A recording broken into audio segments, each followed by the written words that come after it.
मुसलमानों से। मैं हमेशा कह रहा हूं, लोग मेरी बात को जज्बाती कहकर उड़ा देते हैं। याद रखो, हिटलर ने भी यहूदियों का खात्मा इसी तरह से किया था। पहले उनको मारो, उनके घर छीनो, उनके घर को तोड़ दो कि तुम्हारे पास कागजात नहीं है। हिटलर की तारीख पढ़ो तुम। जब वो यहूदी लोग तालीमी इदारे बनाते तो हिटलर बोलता, तुमने यहां पर जमीन पर गवर्नमेंट की बनाया, हम इसको तोड़ते हैं बुलडोजर से। यहूदियों की जिंदगी को तंग कर दिया गया था जर्मनी में। उनके घरों पर निशान लगा दिए गए थे। और उसके बाद क्या हुआ? 60 लाख यहूदियों को हिटलर ने गैस के चेंबर में डाल दिया।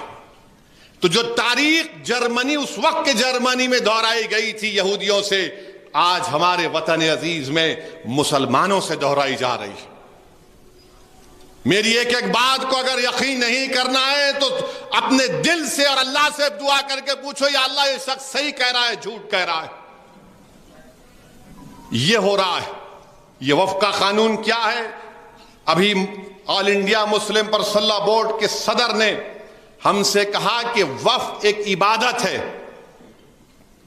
वफ़ एक इबादत है और इबादत को छीनना चाह रहे हैं नरेंद्र मोदी। क्यों छीनना चाह रहे? ये बोलते कि नहीं, 8 लाख एकड़ जमीन वफ़ की है। किसी गवर्नमेंट ने नहीं दी हमको, किसी आरएसएस बीजेपी के लोगों ने हमको नहीं दी, मोदी ने नहीं दी, अमित शाह ने नहीं दी, किसी कांग्रेस के या किसी पॉलिटिकल पार्टी के लीडर ने नहीं दी। ये पब्लिक प्रॉपर्टी नहीं है, ये प्राइवेट प्रॉपर्टी है। हमारे बुजुर्गों ने दिया है, अल्लाह के नाम पर उसको वक्फ किया है।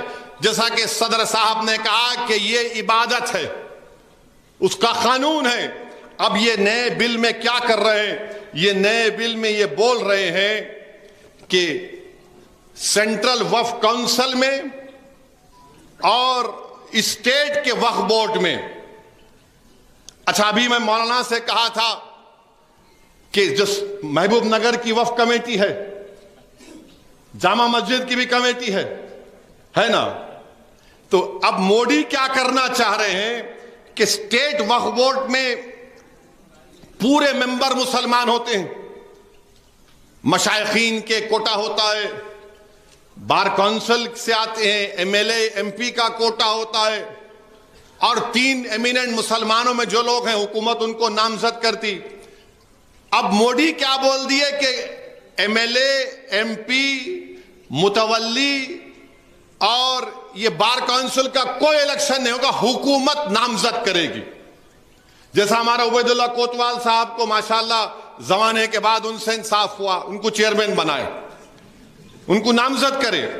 तो मोदी क्या चाहते हैं कि स्टेट वक्फ बोर्ड में सिर्फ उसका सेक्शन पढ़ के सुनाता हूं मैं आपको। ये बहुत बीजेपी वाले परेशान हो जाते हैं। अब वक्फ बोर्ड का 2024 का कानून यह है कि सिर्फ 4 मुसलमान मेंबर बन सकते। कौन सी कैटेगरी से? मुतवल्ली, वो भी हुकूमत नामजद करेगी, एमिनेंट स्कॉलर माने आलिम दीन, और जो 2 और म्युनिसिपैलिटी या पंचायत से जो जीत कर आते उनको हुकूमत नामजद करेंगी। तो जब ये लोग वक्फ बोर्ड में जाकर बैठेंगे खुदा ना खास्ता, तो बोलेंगे महबूब नगर की डिस्ट्रिक्ट कमेटी में पूरे बीजेपी के लोग रहेंगे, महबूब नगर की जामा मस्जिद की कमेटी में पूरे आरएसएस के लोग रहेंगे। आपको क्या करना है? आप नमाज पढ़ो, हम रोक रहे हैं कि आपको, मगर कमेटी हमारे हाथ में रहेंगी। ये इनका मकसद है। इस बात को समझो आप मेरी। मैं ये चुप ऐसा नहीं कह रहा हूं। जब स्टेट वक्फ कमेटी में गवर्नमेंट नॉमिनेट करेगी तो जाहिर है गवर्नमेंट असदुद्दीन ओवैसी को या उबैदुल्लाह कोतवाल को या जाबिर को नॉमिनेट नहीं करेगी, जिसको हम हैदराबादी दखनी में बोलते चिंदी चोरों के बाप को अपॉइंट करेगी। जो लोग अपना ईमान बेचने के लिए